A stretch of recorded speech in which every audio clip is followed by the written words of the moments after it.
Olá, bem-vindas, bem-vindos à nossa conversa significativa de hoje, cujo tema é psicoterapia positiva. Bom, eu não sou psicólogo, não sou terapeuta no sentido formal, né, de ter uma formação, de ter uma construção de carreira na área de terapia, mas o tema da psicoterapia positiva sempre me atraiu muito. Psicoterapia positiva é uma das linhas da psicoterapia que foi criada por um psicoterapeuta, né, um terapeuta médico, psiquiatra também, já faleceu na Alemanha na década de 60, chamado Nosrat Pezeskian. Ele inclusive esteve no Brasil, tem livros lançados em português muito interessantes, um deles que eu recomendo para quem desejar se aprofundar um pouco nessa temática da psicoterapia positiva é o livro Mercador e o Papagaio.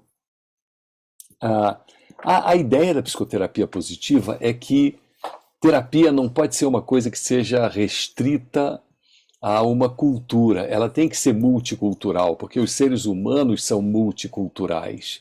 E daí então os nossos problemas também, eles nascem de um certo cadinho, né, de uma mistura de diferentes perspectivas de desafios que a humanidade vai tendo ao longo dos milênios, na sua construção milenar, e, portanto, para solucionarmos nossos desafios, nós temos que ter uma perspectiva multicultural. Então, a psicoterapia positiva, ela vê dessa forma a multiculturalidade. E por que o positivo? Porque ela diz que tudo aquilo que são desafios e problemas que nós possamos ter podem ser solucionados a partir de uma perspectiva do lado positivo daqueles acontecimentos que nos acometem.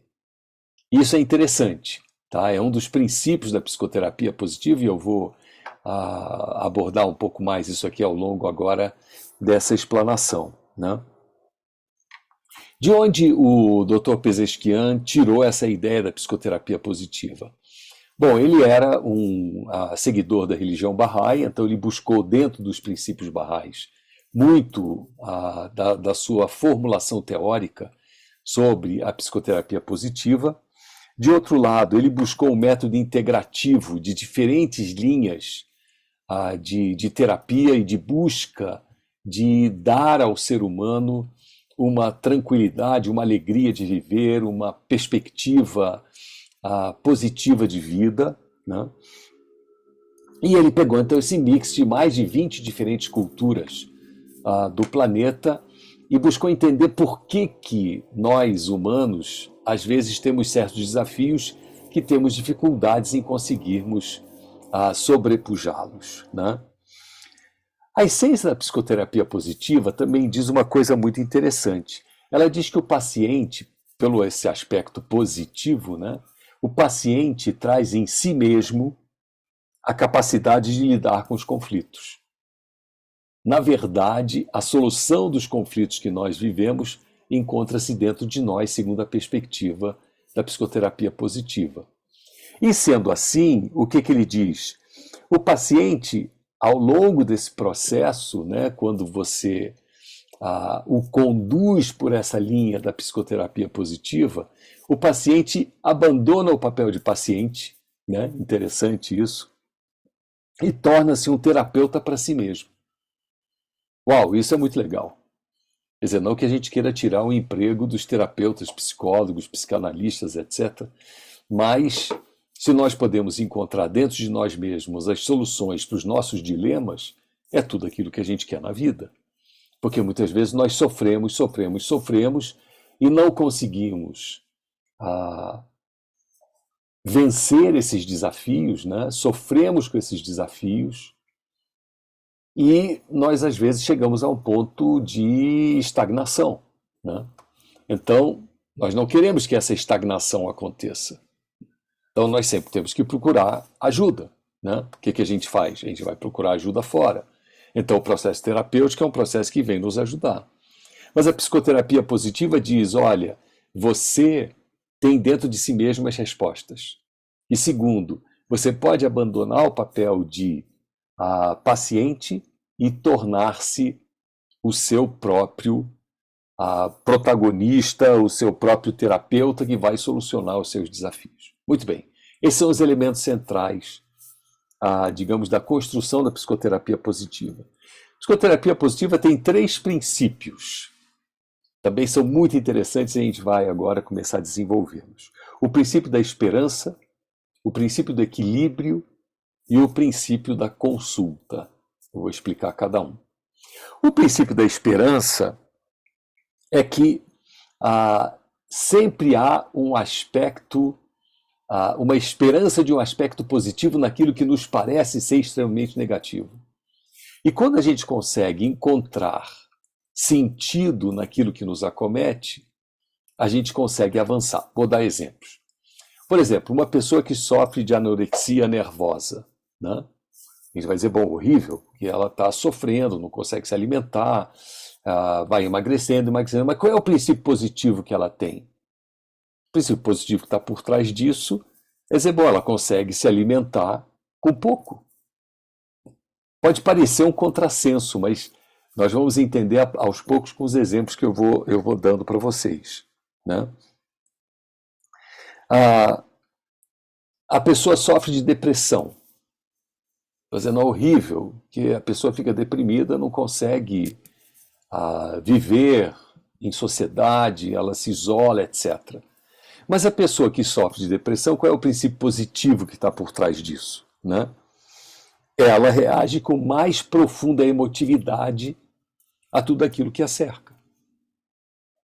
Então, de novo, vejam, eu tenho essa possibilidade de ver o lado positivo. Apesar de que tudo isso que a gente está falando, ansiedade, depressão, anorexia, são coisas que nós fomos, de certa forma, doutrinados a vermos como ruins, porque de fato apresentam dificuldades grandes. Último exemplo, a pessoa é extremamente ciumenta, né? Vai dizer, bom, ciúme é horrível, porque ele destrói tudo, né? Mas qual é o lado positivo que está por trás disso? O lado positivo é que a pessoa que sofre de ciúmes ou que tem ciúmes, ela é muito ciosa e protetora daquilo que ela sente que é muito precioso para ela. Então, vejam, é uma forma diferente de você falar a mesma coisa, né, olhando o lado, digamos, negativo e trazer o lado positivo para dentro dessa perspectiva.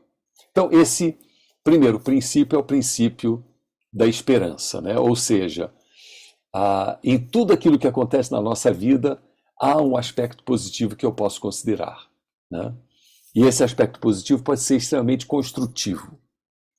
O princípio do equilíbrio, né? A vida ela é constituída por uma série de pares que necessitam de equilíbrio, né? O corpo necessita de saúde, né? A realização necessita de trabalho, o contato necessita de relacionamentos, e tudo isso, né? O futuro necessita de propósitos. Então, essa ideia de equilibrar-se tudo aquilo que está à nossa volta, né? Então eu falo, bom, o corpo necessita de saúde, né? Essa saúde tem que ser integral, ela tem que ser uma saúde psicossomática, né? Ela tem que estar no soma, no meu corpo, tem que estar na minha psique também, e eu quero ter essa integralidade, né? Agora, quando eu não tenho equilíbrio, ou seja, quando o corpo e saúde não estão conversando, eu tenho doenças psicossomáticas. Eu preciso ter o equilíbrio entre realização e trabalho, né? Eu não posso querer realização através de me tornar um workaholic, eu fico trabalhando sem parar, até que eu me destruo. Eu digo, não, mas eu quero ter a minha realização. Mas se realização e trabalho não encontram equilíbrio, o que eu passo a ter? Eu passo a ter estresse. Eu digo hoje mesmo, vi uma amiga minha, conversamos através de vídeo, e ela estava totalmente com uma cara de quem estava totalmente desenergizada, absolutamente desenergizada. E ela trabalha com saúde. Então como é que você pode trabalhar com saúde e estar desenergizado? Mas ela diz, não, mas Irade, eu estou me realizando porque eu estou muito feliz.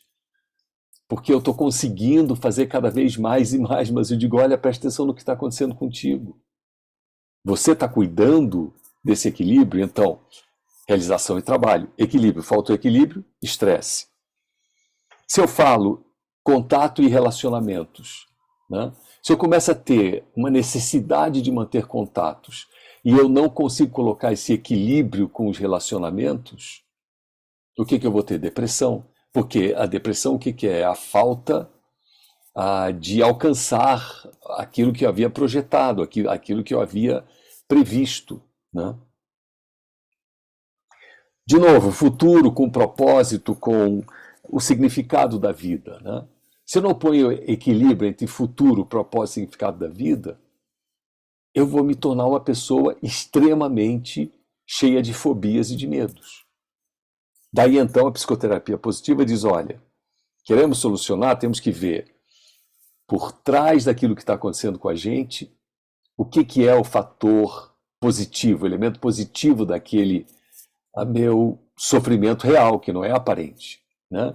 Mas se eu descubro o que é o positivo, eu consigo agora passar para o segundo passo. Como é que eu trago equilíbrio para aquilo? Equilíbrio em todos esses binômios, né, que nós temos. Muito bem. E por fim, o princípio da consulta, né? Eu disse que são 3 princípios que fundamentam a psicoterapia positiva, né? O princípio da esperança, o princípio do equilíbrio e agora o princípio da consulta, né? O que quer dizer o princípio da consulta? Eu preciso me tornar alguém que é capaz de interagir, não somente comigo mesmo, mas com os outros, porque eu vivo em sociedade, eu vivo em comunidade, né? E como é que eu faço então essa interação? É um conceito que envolve muito, por exemplo, paciente e família, né? Eu estou tendo uma série de dificuldades com a família e isso então tem me levado a um conjunto de desequilíbrios, né? Como é que eu encontro equilíbrio nisso? Como é que eu consigo entender qual é a dinâmica do que está acontecendo?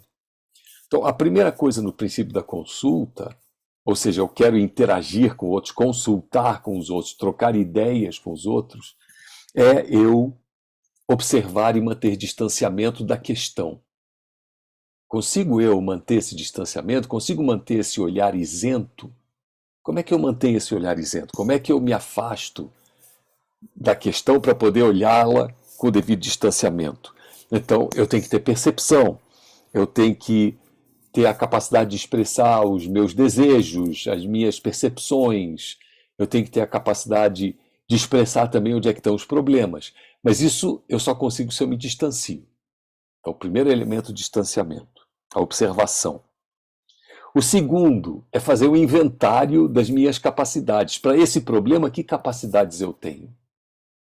É como se fosse um inventário mesmo. Será que eu seguro essa onda? Eu consigo, o que eu tenho de qualidades e características que eu posso fazer com que isso possa dar certo, né? Eu posso, por exemplo, ver quais são as minhas qualidades e capacidades, fazendo o inventário dos últimos anos de como eu superei determinadas situações. É interessante isso, né? A gente fala assim, me diga quais são as suas capacidades e qualidades. Normalmente a gente vai dizer, não sei responder essa pergunta, né? Mas você sabe responder a pergunta se você olhar a sua trajetória e falar nos últimos 5 anos que qualidades e capacidades eu coloquei em ação em determinadas situações da minha vida, né? Muito bem. O próximo, então, o primeiro passo é eu me distanciar e olhar. Segundo passo é fazer o inventário das minhas capacidades, né? O terceiro passo é o que a psicoterapia positiva chama de incentivo situacional, né? Como é que eu posso usar esses sucessos passados como uma situação de incentivo para resolver o problema de agora? Nós muitas vezes caímos no erro de acharmos que somos incapazes de vencer certos desafios, né? Então, o que é o incentivo situacional? Eu tenho uma situação, volto a dizer, um casal, na família, no trabalho, entre amigos, existe um conflito. Tá, eu quero observar o conflito, eu me distancio, quero entender aquele conflito. Segundo, Eu faço o meu inventário. Quais são as minhas capacidades e qualidades? Então, o inventário eu faço do que aconteceu nos últimos anos. E aí eu vejo o que aconteceu nos últimos anos que deu certo, que eu consegui vencer. Porque a nossa vida não é um eterno conjunto de ah, fracassos, né? Nós temos a impressão que ela é um conjunto de fracassos quando a gente se encontra preso, por exemplo, numa depressão. Por exemplo, a vida não vale nada, eu não consigo nada, não vou conseguir fazer. Então pare e volte e faça o seu inventário. Ao fazer o inventário, faça o seu incentivo situacional. Quais são as situações que eu consigo usar como incentivo para eu vencer essa agora? Aí vem o próximo passo, aí é verbalizar. Aí eu preciso, lembram que a gente tinha falado, né, que eu preciso observar para que eu possa verbalizar corretamente, né? Se eu não observo, eu não consigo verbalizar, né? E se eu não faço também não faço uso daqueles outros elementos, né, que são o equilíbrio e que é a vista, né, dessa esperança, dessa positividade naquilo que está à minha frente, eu também não consigo vencer. Então, esse próximo passo, que é o da verbalização, é quando eu utilizo a minha capacidade de expressar os conflitos e problemas dentro daquelas qualidades da vida que a gente tinha falado, trabalho, realização, etc, etc. Então, como é que eu fecho esse conjunto de coisas? Quando eu verbalizo, eu digo, bom, está aqui a minha situação de realização e o meu conflito está se dando no universo do trabalho. O que é que eu estou tentando transmitir para os meus colegas de trabalho que está me levando a essa situação de conflito? Vocês notam que digamos, essa tarefa de nós sermos os terapeutas de nós mesmos, né, é uma tarefa de uma grande responsabilidade. Eu tenho que ter clareza de visão. Eu tenho que ser capaz de olhar a mim mesmo, a mim mesma, e saber que passo eu vou tomar. E como eu vou avaliar e como eu vou observar aquilo que está acontecendo. Bom, e daí então o próximo passo é, por alegria, expansão de metas. Eu consegui perceber isso tudo e agora eu digo, bom, agora qual é o passo que eu vou adiante? Então vamos dar um exemplo bem prático, né? Já que a gente está falando aqui sobre como a gente coloca isso em ação, né? Então eu vou pegar como exemplo o, o relacionamento no trabalho. É só um exemplo. Eu não vou conseguir pegar todas os quatro elementos, né? Que é corpo, saúde, realização, trabalho, contato, relacionamentos, futuro, significado da vida. Posso até tentar depois pegar do 4 também um exemplo. Eu vou pegar do segundo, que é realização trabalho, né? Bom, eu tenho uma grande expectativa no trabalho, acabei de entrar num novo emprego, estou muito feliz e estou cheio de ideias. Acontece que eu estou super animado e super motivado, né? Mas as pessoas que estão lá há mais anos, elas estão um pouco descrentes de uma série de coisas que eu posso achar que são maravilhosas de serem resolvidas no estalar de dedos, né? E as pessoas começam a me criticar, seja por um excessivo ativismo, seja por um excessivo posicionamento, ficar dando sugestões e ideias do que fazer, e as pessoas acham que nem mal conseguem alcançar os seus objetivos dentro do trabalho. E começa a haver, então, o conflito. Muito bem, então estou no meio do olho do furacão. Estou sendo mal visto pelos meus colegas e eu mal cheguei e já estou atrapalhado, né? O que eu vou fazer? Então eu tenho que agora pegar a ajuda dos dois outros princípios. Lembra? Esse é o princípio do equilíbrio, né? Eu estou desequilibrado na minha dimensão de trabalho. Então eu vou no princípio da esperança, então agora, né? Todo mundo está me vendo como alguém que está o tempo todo querendo mexer em tudo, querendo intervir em tudo, né? Qual é o elemento positivo desse meu comportamento? O elemento positivo desse meu comportamento é que eu estou altamente desejoso de contribuir. Eu quero contribuir. Eu quero me sentir parte do todo, mas não estou conseguindo. Então agora eu vou para o princípio da consulta. Tá? Então eu tenho que olhar o problema. As pessoas estão se afastando de mim, estão reclamando de mim, dizendo que eu estou muito interventor, muito cheio de ideias, muito ativista demais e mal estão dando conta de fazer aquilo que tem que ser feito.